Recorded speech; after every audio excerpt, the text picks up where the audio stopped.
What is happening, people? Welcome back to the channel. KG is back, and we're back for the first reaction to Daniel Farke's press conference, the first one of the season.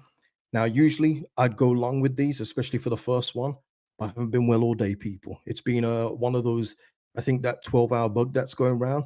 Now, I think I've left myself enough space that I can get through this without having to leave. But yeah, we're going to get straight to the points on everything. We're going to speak about the squad, speak about his comments in regards to players leaving, update on Jonathan Rowe and Max Wöber as well. So we're going to get into all of that.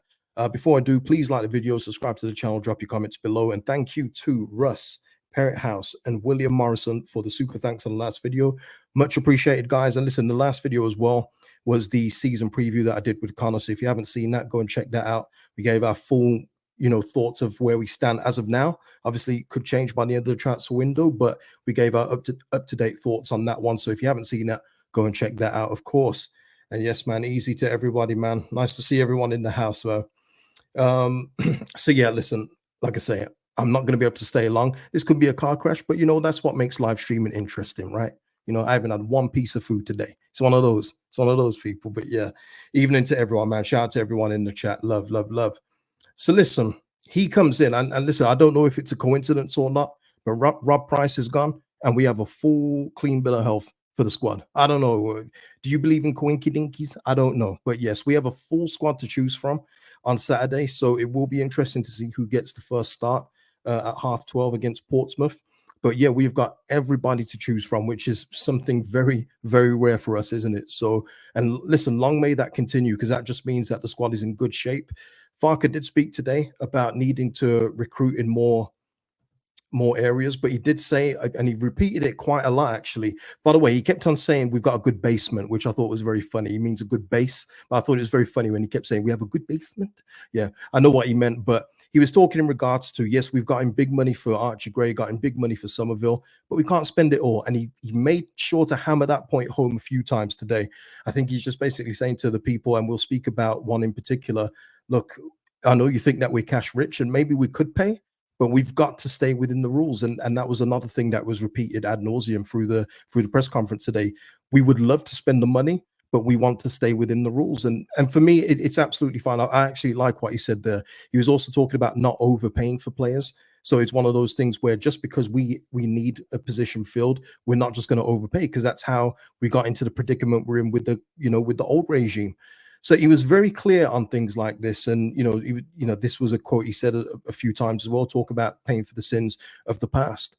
So yeah, we are going to get players in, people, but it's going to be very, very strategic. It's going to be very financially savvy for us, so we don't go over and even challenge the rules. And I like that, people. Look, I would love to just say, you know what, if you want this amount of money, we've got it, we'll pay it.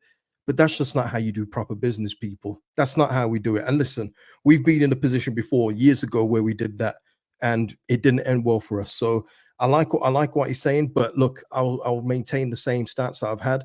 There are no excuses. If you've got gaps in the squad, which you spoke about today, fullback, central midfield, obviously an attacker, you've got to get them in. There's no excuses. I almost felt like he was almost trying to make a little excuse today, just a little one, in talking about the playoff loss and how heartbreaking it was, meaning we had to come back a little bit later for preseason.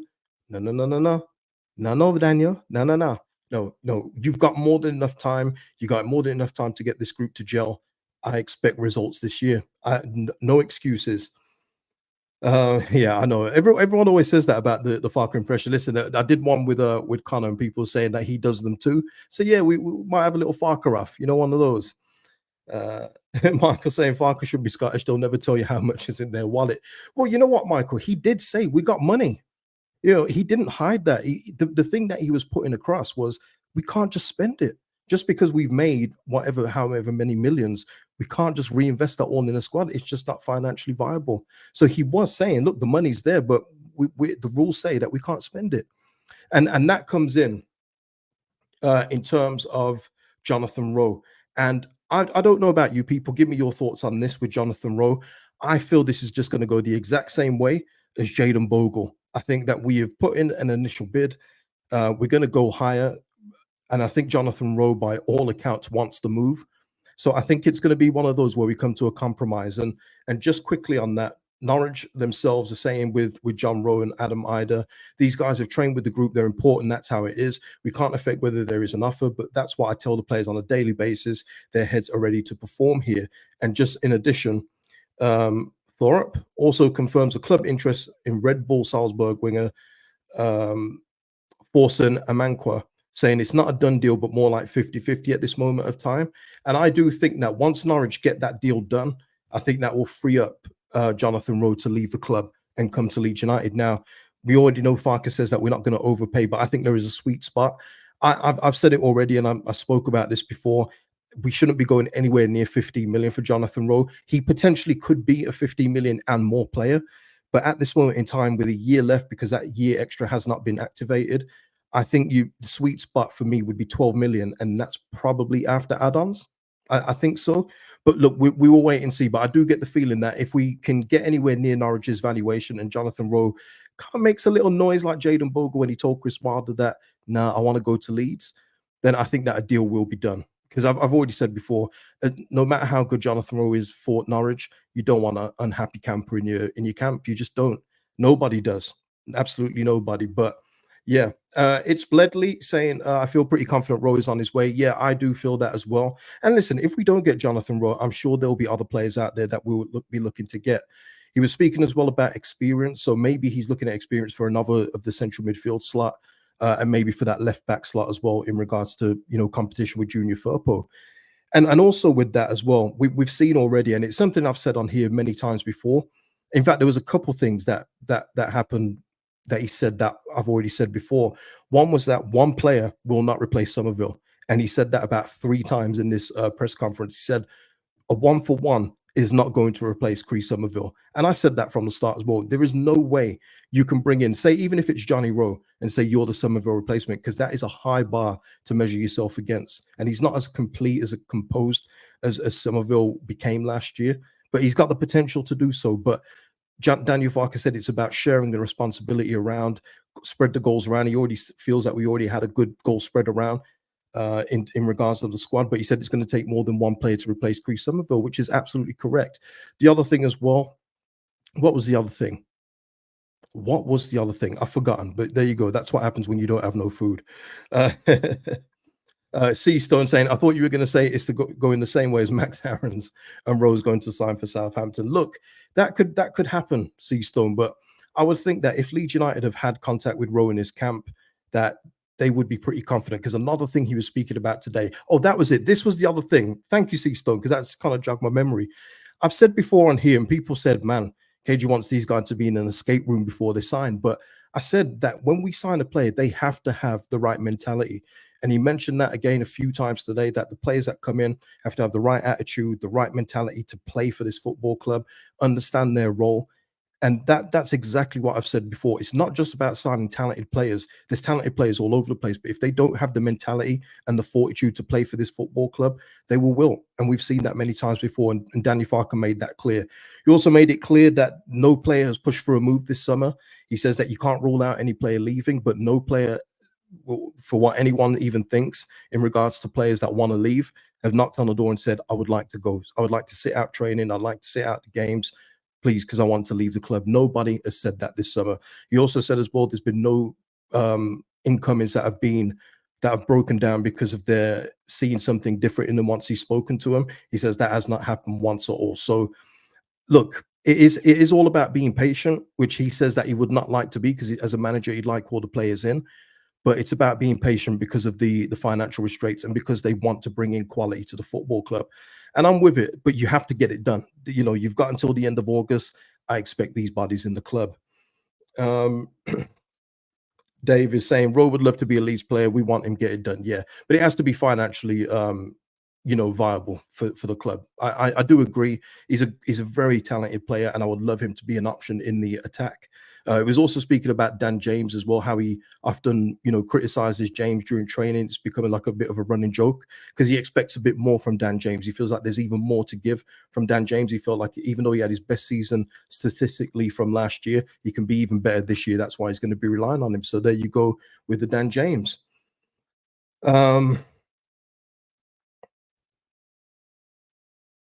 Yeah, Chris. Chris. Yes, he's staying, Chris. He's here. And he was talking, even Chris was probably, cringing all the way through. He was talking about being backed by the key people behind the scenes. So Chris, he is here, but he knows. And just to say this on the end of that, he knows he's going to have to get the job done this year. He knows that the 49ers will not accept failure this year. He even spoke about it. Leeds United need to be in the Premier League, should be in the Premier League. And I know this is minor, people. This is what I wanted to bring up. It's so small, but it's important. Looking at behind Daniel Farke, we see the Red Bull can, we see Adidas sponsorships, we see Red Bull sponsorships. We look like we should be in a higher league. When you look around some of these other press conferences and they've got local paint shop or localprintshop.com on for their sponsors, and they're probably getting a nickel a week for it. It just makes you realize just how huge this football club is and could be. But the first step, of course, is getting promoted, which he says will be a hard task, but it's one that the group are all up for. Now, in terms of, okay, you said that one. Yeah. In terms of a name that I know has got a lot of people doubting, including Russ, who is a member of the channel, he doesn't think Max Wöber is going to be here. But Daniel Farke pretty much said today that Wöber has stated many times that he wants to be involved in the group, he believes in the project, and that he wants to stay and get promoted. So that's all we can go on right now, people. I do understand people being burnt by him because he said this last year, and I do understand that. And I even kind of understand it to a certain point with Willie Nonto. But for me, if Daniel Farke is saying that, Max Wöber saying that, I would guess until we get an offer that is unbelievable for him, that he will be staying as part of the group. He said it's going to take a few weeks for him to really settle in. He said he's been very quiet around the camp, just trying to reintegrate himself back into the squad. Because I don't know about you people, but I feel like he was talking about Max Wöber about the trust. I don't think he was talking about just the fans. I really don't. I think he was talking about some of the players. But he didn't go as far as saying so, but he kind of cleaned it up after and say, I know that the fans won't be convinced by him. But I kind of got the feeling that it's also the group that needs to be convinced that he's willing to stay, much more than so than Brendan Aronson, who, by the way, is very small, but go with it. He's taken out the Union Berlin thing and is part being a player of Leeds United again. So it's very small, but you know what I'm trying to say there. But I do feel like Max Wöber has got a lot to prove, not only to the fans, and maybe Max Wöber feels that too, but also the players that he did leave behind last year. Robbie here saying, I hope Wöber stays quality at this level. 100% Robbie. And I've already said this as well.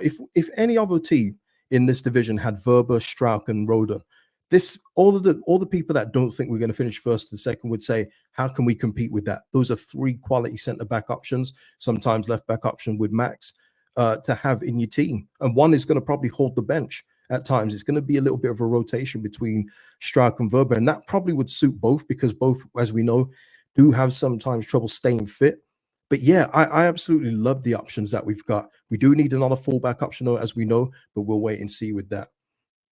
Russ is in the house. Still don't trust Wöber. I'll eat humble pie for wrong. Yeah, listen, Russ, it's not about eating humble pie, man. You want to be proven wrong. You do. You want to, you think he's going to go, but you'd like him to stay. I think you'd like him to stay just because at this level, he's an absolutely brilliant player to have at this level. We're not talking about Premier League, and even then, he was still good. He faded away towards the end, like so many did. But at this level, he's a good option to have, people. But so yeah, that's the latest on Max Wöber. And Gavin here just saying about the blades. Look, yeah, and this is it as well. We speak about Jonathan Rowe. Raksaki is going to Sheffield United. Oh, that's it. That's what I wanted to say as well. Raksaki going on loan to Sheffield United. Apparently, it's going to be like a 1 million loan fee. Crystal Palace will have the ability to call him back if it's not going too well. And obviously, then Sheffield United will get a portion of their fee back. But that is where we are being hamstrung. And I've said this many times, and it's being proven, not only with things like Alfie Gilchrist, who's gone to Sheffield United also, but Raksaki. These players will want regular football, and we cannot offer them. So even though Sheffield United are building a real good thing, and I understand what Chris Wilder's doing, we already have those positions locked down. And I said on the season preview, if someone like Raksaki was to come in, does he start ahead of Daniel James? Absolutely not. And Raksaki is a good talent. I'm not taking that away from him, but you're not starting ahead of Dan James. Jonathan Rowe's going to come in. He's going to compete for a spot. But does he start ahead of Willie Nonto? No, at this moment in time. But he's got the potential to.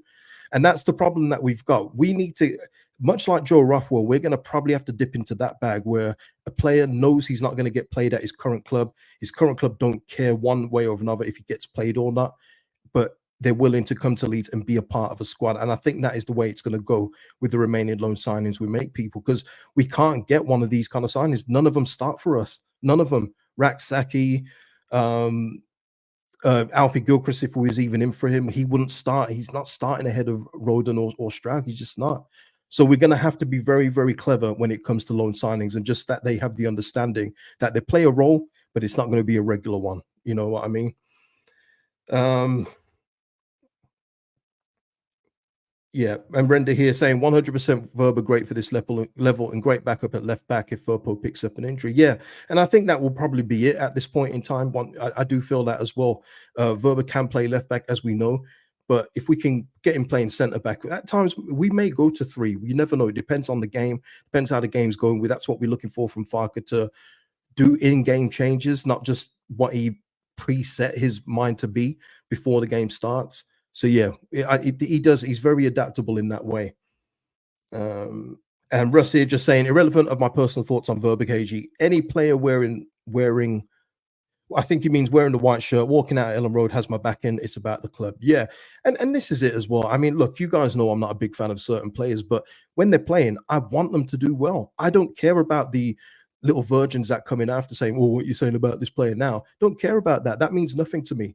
I forgot to say as well, there was one person who is now not, a subscriber to the channel, but when I was making all my points about, you know who I'm talking about, they actually just said, instead of giving reasons why he should stay or his strengths, they actually just said this, and this is the problem. Oh, I hope he just stays to spite you. Yeah. What? That's what you're dealing with when it comes to player FC people, those like virgins that don't have people around them that they love, that look to other people that don't know anything about them to idolize. That's what you get. It's crazy. Yeah, Russ, I know what you meant, mate. Gavin saying prefer Rowe to Raki. Yeah, I mean, look, just for the purpose that Rowe would be a permanent player, and there is potential that he can make the jump up. I don't know at this time, though. I'm going to be real. I think he's got a lot of potential to do it, but he's not like a slam dunk for me, like other players that I see. And I think, yeah, they can play Premier League. We're going to wait and see with Jonathan Rowe. But I would much prefer that someone is signing knowing that they're not going to be a week in, week out starter, know their role, know that they can play themselves in and be the man if they're on form, rather than getting in alone where the parent club keeps calling every week and saying, "Hey, Raksaki didn't start today. What's going on here?" And the fact that he's got the recall clause that goes in season, yeah, we don't need those problems. We saw last year we didn't do too well overall with loans apart from Joe Roden. We need to do them on our terms, and that's what Joe Rothwell will be. Yeah, way too much, Dr. Cox. We know that, but you know what I mean. What can you do, eh? What can you do? One player, people, that I've spoken about before who will not be coming here, Ren, just, always there, aren't they? They're going to pair up Glenn Kamara with Jordan James. He's leaving Birmingham City. Ren have agreed a deal to signing. And it doesn't surprise me. He was due to have a big, league move. And I see this much in the same vein as I do with Charlie Creswell. He's going to go over there. He's going to impress. And I think someone in the Premier League is going to have to then pay a ridiculous amount to bring him in, because they did not take the chance of him just because he's had, probably possibly a League One player now. They're going to have to pay the price for it because he's going to impress over there. So there we are, people. Jordan James is not an option. He is going to Ren to join Glenn Kamara. So there we go, people. There we go. Emmett here. Let me just take a sip of water, people. I'm doing all right, innit? I'm doing all right. I was going to wait until tomorrow, but I think I'm doing okay today. Pat on the back for me. Emmett here just saying it's imperative that we hit the ground running. There is huge pressure there, and we don't want a poor start. Then that pressure really ramps up. Yeah, Emmett, it's one of these, isn't it, where all it will take, people, is Sheffield United playing really well against Preston tomorrow night on Friday, and then for some reason, and we're going to get into score predictions in a bit, for whatever reason we draw. I mean, I don't even want to think about losing people. Let's just say we draw the game against Portsmouth, and there will be panic. There will. I'm telling you, I will get it in my Insta DMs. I will get it on my comments on YouTube.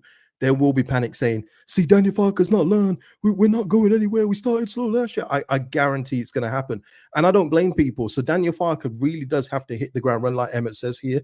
There are no excuses. There are no excuses. Listen, Portsmouth. Let's get into it. They're a newly promoted side. I think there's going to be a lot of excitement in their play. I think they're going to be up for it because it's Ellen Road. we've got the failed playoff finalists in us versus the team that was promoted last year.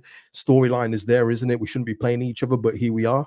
But I do think that we will have enough. I think we've prepared well enough in preseason. I think that the squad is so strong. There's every player is available. There are no excuses for Saturday, I should say. And I did say 2-1 on the show with Connor, but I'm going to go with 2-0. I'm going to go with a clean sheet. I'm going to go with a clean sheet. I would love us to rack up a few goals, but I think that maybe Portsmouth will just bring the game to us a little bit just to show their intent for the season. But I think overall our quality should stand out. And listen, Mateo Joseph is starting. He has to start, right? I don't want to hear nothing else about anyone else. Mateo Joseph starts, but it's going to be interesting to see who else is starting in this game. So what say you people? Gavin going 4-0. I would love that. I would love that, people. Jordan James puts Kamara on the bench at Rennes. He's going to be a great player in the next 2 years. Yeah, but this is it. You see Jordan James, how I've got like doubts about Jonathan Rowe playing in the Prem. Jordan James, I've got zero doubts. I think he's the definition of a Premier League player in waiting. I think he's got so much potential. There's so much more to give, but obviously it will be with Rennes at this point in time. Render here saying I want a clean sheet, 2 or 3-0, hopefully. Yeah. Gavin saying 4 need to hit the ground, hit the road running, 4-0. We're at home. Russ is going 5-1. Danny is saying Portsmouth scored first in a 2-1 win. Okay, yeah, imagine that. But yeah, listen, people, in regards to that, just put your score predictions in the comments below, and that will be that. I think I've got everything done from the press conference. There's nothing else to say. Yeah, I'm good. I'm good, people, and I think I've done well. All right, done well. Chris King, you don't joke with that one. Don't joke with that one. All right. Gary saying 3-0, Mr. Anthropay saying 3-0. So everyone is pretty confident about a win. So people, please like the video, subscribe to the channel, drop your comments below, and I'll see you in the next video, people. Hopefully it's a Jonathan Rowe update in our favor, right? See you in the next one, people. Peace out. Have a good evening.